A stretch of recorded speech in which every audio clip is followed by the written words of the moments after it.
I'm giving a little bit of the background of Kwanzaa, and then I'm going to do something about the spiritual aspects of Kwanzaa. So Kwanzaa was created by Ron Karanda in 1965, and it was created for people in California originally, but for all African people or any people who want to celebrate in a way that is not full of commercialism and buying. It is 7 days of being with your family.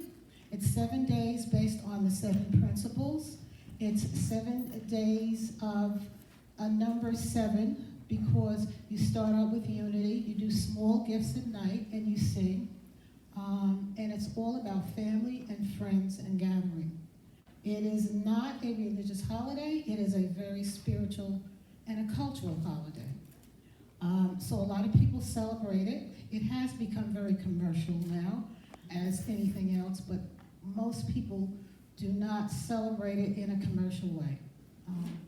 It is called from the first harvest from Sawali, from Africa. That's what it is, the first harvest, to bring it together, to bring it in community just like we do in the Gathering of Light. So I'm going to speak very briefly, because I don't like to talk a lot, but I do, about the spiritual aspects of Kwanzaa.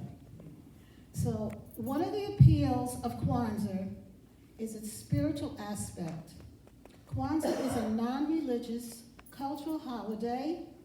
It has a strong spiritual aspect, which is embraced by secular and faith communities. The holiday season is very, very, very commercialized. I mean, we come into Christmas, we come into Hanukkah, we come into solstice, and it's all about money. But the thing is, all of those holidays, including Kwanzaa, is about the light within, not the light out here, the transformation here.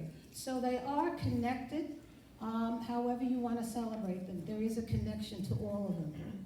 The Kwanzaa holiday anchored in the ethical values and the concepts of the African experience, both in the United States and in the continent of Africa. It has deep spiritual implications and deep spiritual elements. These elements, or the concepts as we call them, speak to the inner core of our being and give us an elevated sense of who we are as a people, who we are in our relationship to the spirit, who we are in our relation to the energy or God, as I like to call him, or first cause. We are a people first, connected. It doesn't matter if you're red, green, blue, you look like me, fat, whatever, thin, it doesn't matter. We are all in here, the same thing. We're all looking for the same thing. So one of the visible and the pronounced spiritual aspects of Kwanzaa is the in-gathering activity.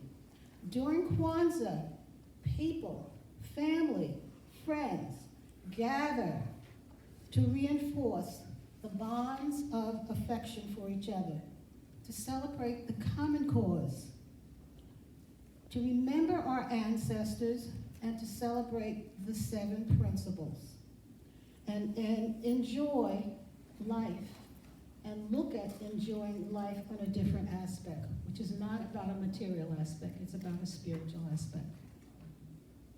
The bonds of affection are the emotional ties which affirm and put us together as human beings, and reinforce and identify us as people. These emotional ties allows us to experience the love and the oneness of family. And it's not just the family that you were born in, it's the family that you choose. We have chosen the Gathering of Light as a family. So those are our bonds, those are our affections. Even though we have our challenges, we have our obstacles, we still belong together, or we wouldn't be here. There's a connection that comes with Kwanzaa, there's a connection that comes with the Gathering of Light. Whether you believe it or not, it is. You're here for a reason. Thank you very much. So, Kwanzaa is also a time to give thanks and celebrate the joy of living. The day-to-day drill of getting up in the morning and never stopping to look at the sky, at the trees, never stopping to just appreciate who we are. This is a time that has you stop, just like Christmas, just like Hanukkah, just like the solstice. Kwanzaa is a time that you stop and look and appreciate and honor yourself, those people around you, and those people who went before you, your ancestors. The Kwanzaa holiday is a celebration of the 7 principles. And we did those. There were unity, self-determination, collective work and responsibility, cooperative economics, creativity, and faith. These life-affirming values are themselves a path to spirituality. They lead to the practice of moral life, promoting the well-being of family, community, and others. For example, the unity principle promotes the fellowship and the harmony of people, bonding family, friends, and community who provide a shared understanding and identity. Isn't that what we do here at the gathering? We do the same thing, so it's no different. The collective work and the responsibility principle engenders and cultivate human compassion and empathy. When one is building character and being compassionate brings us closer to ourselves and brings us closer to service to the Spirit. And that's what we do here at the gathering. We come together, we do the bedding for the babes, we do baking of the pies, we do backpacks, and we do also providing the Storm the Star program. So, I mean, the principles are all waved together. They're not part. It's not something that you didn't know. That just principles are said in a different way, but they mean the same thing. Faith is the substance, and this is from Howard Thurman, who is a renowned and very famous black minister. And he has his definition of faith is this, and I like it.